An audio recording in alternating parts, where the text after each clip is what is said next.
snuggle up. We're gonna do Joe first, and then Alexandra, and then Grace. And these are students of mine, and it's about putting it on its feet.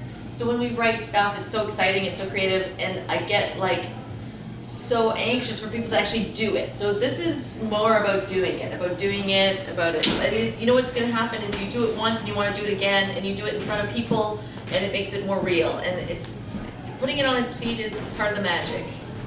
And my friend Precious Chong, who's Tommy Chong's daughter from Cheech and Chong, she has one-person shows and she does stand-up and everything. She said that she was talking to her dad, Tommy Chong, and he said, it's not plugged in anymore. And he said that it takes 2 years to make a good show. So remember, these are baby steps, and the first journey begins with the first step. So with lots of love in our heart and admiration for all of us, my 3 beautiful students performing tonight, let's hear it for Jay.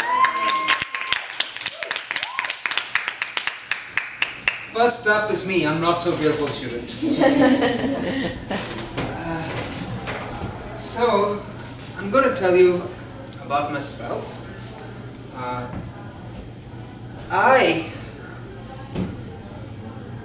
It would seem that I am one person, but I am actually 3 in 1. So there's 3 of me.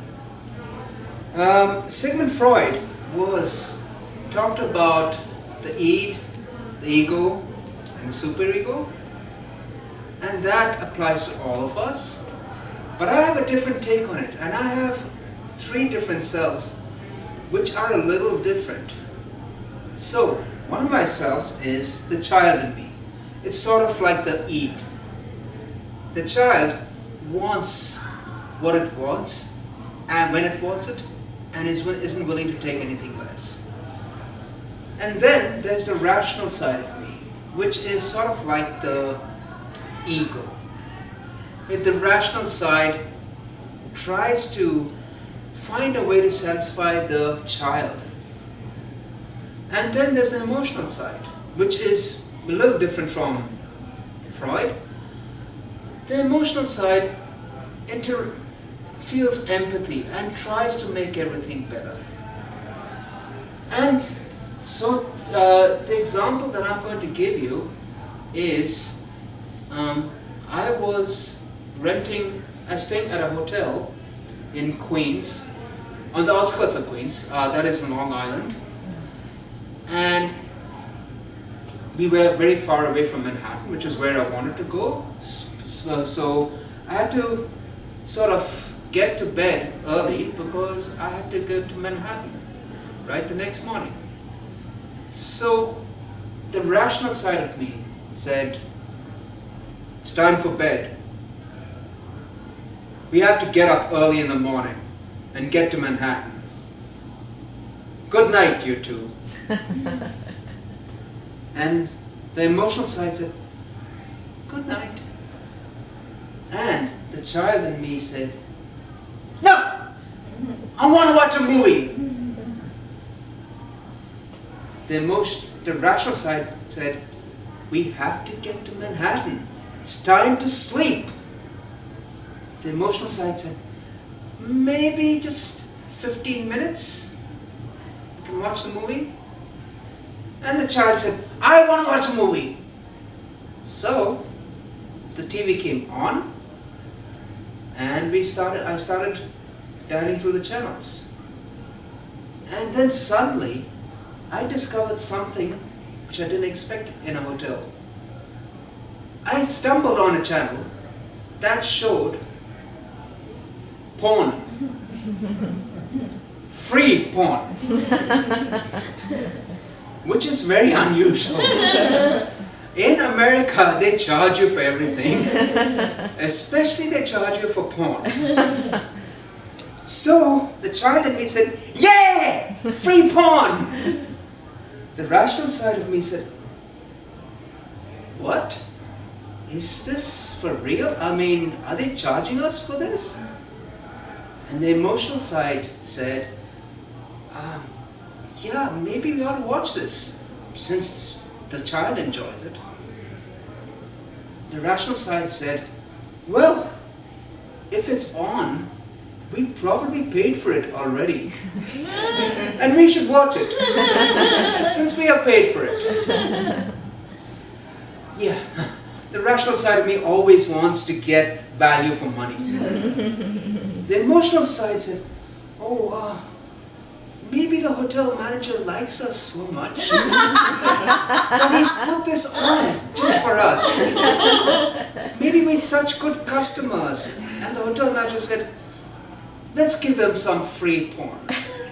I mean, it's a possibility that if there was free porn, the hotel manager would feel slighted, would feel insulted if we didn't watch this very special gift he gave us. So, between the three of us, the child saying, yeah! This is the way it should be. The emotional side and the rational side, we watched free porn for 2 hours. We gave up when we discovered that the free porn was basically one short film played on an endless loop. And when I started recognizing the characters, when I started remembering what they did to each other, when I understood the story, I got bored and drifted off to sleep watching an endless loop of bad porn. That was the way that my three sides of me interacted together. The child wanting something, the emotional side of me maybe, maybe not, and the rational side of me trying to justify, trying to find a reason to do this. So, some of you may have guessed by this time that I'm single. Yes, I'm single. And I go to a lot of singles events. One of those events was at Chalkers. I'm not sure if any of you know about it. It's near Glencairn Station. And at this singles event, there was singles playing board games against each other. That was what it was. Also, there was free pool. So, I went to this event and saw that there was a girl, a lady, because I'm slightly older. So when you hear girl, think lady. Single women are all girls for me. There was this girl who was very nice. She had a nice face. She seemed to have a nice disposition. And she seemed to, make sense. She seemed to be a logical person. So in summary, she appealed to all three selves, right? One thing that made her even more attractive to me was that she beat me in pool. That was one of the things that endeared her to me. So I was trying to impress her. Since I didn't impress her with the pool thing, I was thinking I could beat her at maybe Scrabble, but she didn't like to play Scrabble. Scrabble is one of my strong points. Something like Clue and those other games. Scrabble is really only my strong point. I can only play Scrabble, even on my phone. That's all I do, play Scrabble. So it came to a point where the highlight of the evening was two teams of singles paired against each other playing Family Feud. Now, if you're not familiar with Family Feud, or if you've forgotten what it's about, it's people trying to guess what is on a card, and the card lists the most frequently occurring instance of something. So, the most frequently occurring instance of a type of transportation would be maybe a bus, maybe car, maybe train. All those would be on the card, and you get points for that. But when it came to my turn to play, the person who was moderating, who was running the game, asked, what is an example of a place with assigned seating? I could do that.